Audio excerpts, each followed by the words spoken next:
Seigneur Jésus-Christ. Bienvenue à votre émission à la lumière des psaumes. Nous espérons que vous êtes bénis et que le Saint-Esprit vous touche selon les contenus qu'il nous donne la grâce et le privilège de partager ici sur la chaîne des disciples avec vous. Bienvenue sur LTDE, les temples de l'Éternel. C'est avec un réel plaisir que nous commençons cette émission en te posant cette question. Dieu est-il réellement la source de ta joie? Lorsqu'on parle de source, on parle du lieu où on passe le ravitailler. On parle un peu comme pour mon téléphone d'un chargeur. On aimerait bien savoir que l'on a le plus beau téléphone de la terre, mais faudrait-il encore qu'il soit chargé pour qu'on puisse s'en servir? Dieu veut être pour toi cette source-là de recharge. Dieu veut être pour toi cette source de joie. Mais la question se pose encore de savoir aujourd'hui, est-ce que Dieu est ta source de joie? Est-ce qu'il est réellement ta source de joie? Parce que nous avons des chrétiens de cette génération qui parlent de Dieu, mais dont la joie est encore dans l'argent. Nous avons des chrétiens de notre génération qui aiment bien le Seigneur, mais dont la joie est conditionnée par la réussite d'un mariage. Nous avons des hommes et des serviteurs de Dieu qui sont encore résolus à être heureux seulement quand le ministère prospère. Et donc nous revenons avec la question à la lumière du psaume 43, Dieu est-il réellement ta source de joie? Parce que Dieu veut non seulement être ta source de joie, mais il veut aussi être ton refuge, il veut aussi être le Dieu de ton allégresse, le Dieu de ta joie, à l'exemple bien-aimé de Jacob, de David, d'Abraham, de ces hommes qui nous ont précédés dans la foi. Aujourd'hui donc, pour que tu puisses bénéficier du psaume 43 ou encore à la lumière de ce psaume-là, nous allons te conduire dans l'exercice de ta foi pour que désormais tu puisses avoir ce qu'on appelle une adoration intelligente. Pourquoi est-ce que l'adoration est intelligente? L'adoration devient intelligente lorsqu'elle est issue de la révélation. Lorsque tu adores Dieu à cause de tes circonstances, parce que tu es à la recherche de quelque chose, parce que tu as entendu que Dieu donne des choses, bien aimé, c'est encore à se poser la question de savoir si Dieu est ta joie. Mais lorsque Dieu devient réellement ta joie, tu entres dans la phase de l'adoration intelligente. C'est pourquoi il a dit, l'heure vient où les adorateurs, les véritables, adoreront le Père en esprit et en vérité. Alors, c'est quoi l'adoration intelligente? Nous allons lire le psaume 43 pour être plus édifiés. Rends-moi justice, ô Dieu, défends ma cause contre une nation infidèle. Délivre-moi des hommes de fraude et d'iniquité, toi mon Dieu protecteur. Pourquoi me repousses-tu? Pourquoi dois-je marcher dans la tristesse, sous l'oppression de l'ennemi? Envoie ta lumière et ta fidélité, qu'elle me guide, qu'elle me conduise à ta montagne sainte et à tes demeures. Voilà exactement ce que l'on appelle l'adoration intelligente.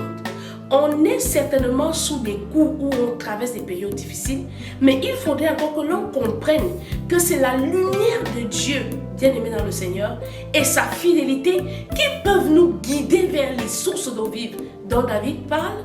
Le prophète et roi David parle dans le psaume 23. C'est lui qui me conduit vers des verts pâturages. Il me dirige vers des eaux paisibles et il restaure mon âme. Alors, Dieu a la capacité par sa lumière de te conduire. De te conduire à quoi? De te conduire au point de la force, au point de sa force. À cet endroit où tu trouveras les réponses aux questions que tu te poses. Car ici, dans le thème du psaume, on peut voir comment il y a une question qui est, elle demeure. Rends-moi justice, ô Dieu.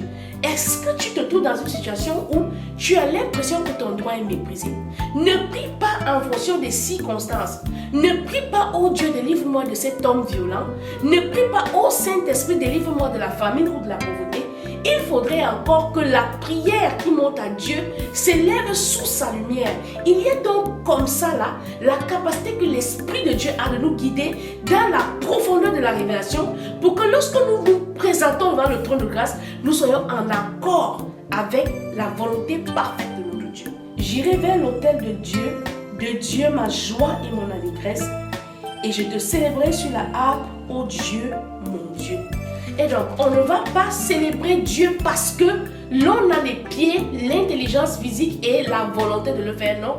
On va dans les parvis, dans l'intimité, par le guide de l'Esprit de l'Éternel. C'est pourquoi lorsqu'un homme n'est pas encore vraiment mort en lui-même, la qualité de son adoration ne peut pas être un parfum de bonne odeur. Pourquoi? Parce qu'elle n'est pas conduite par le Saint-Esprit. Ce n'est donc pas une adoration intelligente. Il s'avère que les gens prient par leur détresse, prient par leur faiblesse, prient par leurs envies, mais ne prient pas en accord avec la volonté de Dieu. C'est pourquoi le Seigneur Jésus-Christ nous a laissé la prière par excellence, le Notre Père que nous connaissons tous. C'est un fil conducteur des différentes ponctuations pour que la prière devienne une adoration parfaite. Il y a donc un carnaval.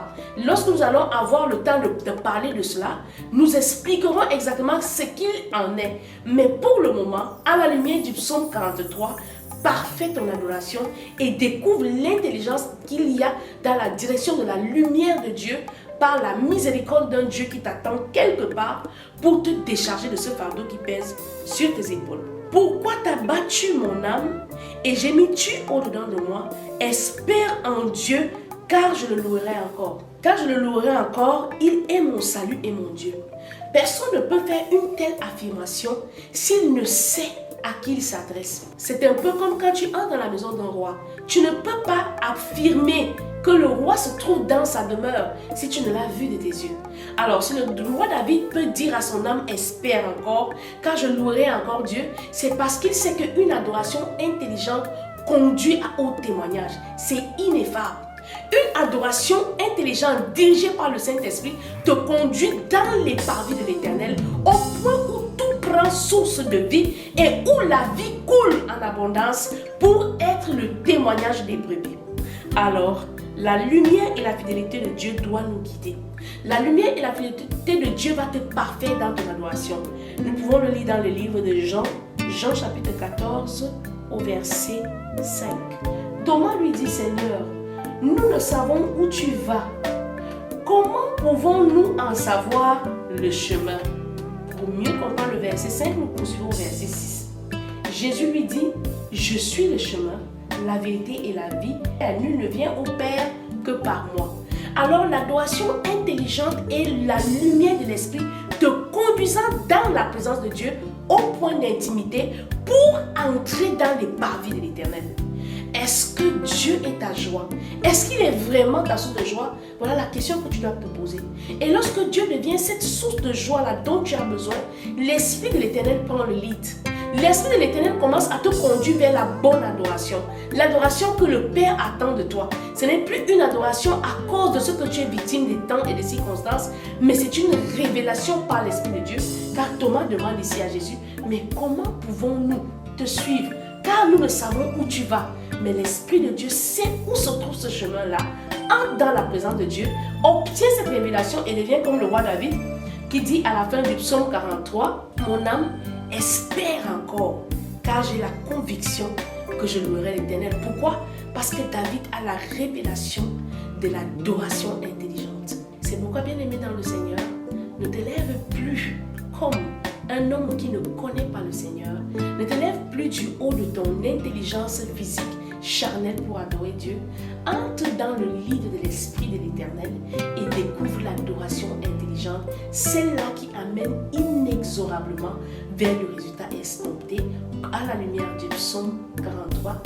Rendez-vous pour le prochain numéro. C'était votre émission.